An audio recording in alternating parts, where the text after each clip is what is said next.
A UI researcher is making major breakthroughs as he tries to find a more effective treatment for depression. One specific chemical in the brain could hold the answer. Daily Iowan TV's Greta Miley has today's Medical Minute.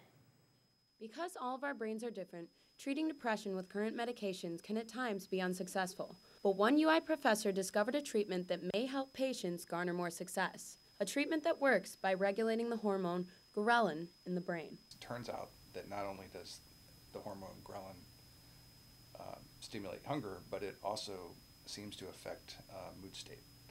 And in fact, when a person doesn't have enough ghrelin, such as in response to stress, they can become depressed. Pieper previously identified a new group of molecules called P7C3, which he reasoned could help patients with depression by preventing the death of newborn ghrelin neurons in the hippocampus.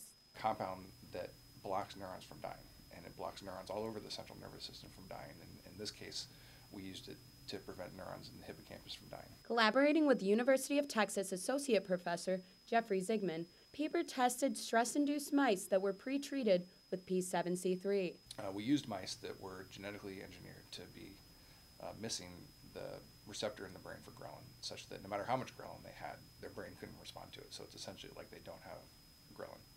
And then we subjected those mice to chronic unpredictable stress, which then elicits behavior in those mice that is thought to correspond to a depressed mood. After being treated with the compound, the mice were more socially interactive, meaning P7C3 could be a successful treatment for depression. The researchers' next step will be to test on humans. And our hope then is that this could serve as a general neuroprotective agent, and in cases of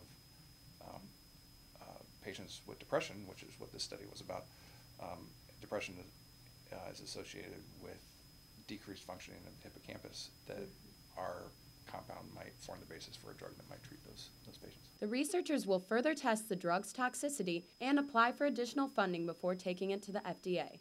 Greta Miley, Daily Iowan TV. The researchers say they'll keep working to find more ways to treat depression and improve Iowans' health. According to a study released last week, it turns out that Iowa actually is among the top 13 states with the best healthcare systems in the U.S., as you can see here. The Commonwealth Fund used vaccination rates, obesity rates, insurance coverage, and other factors to come up with that ranking.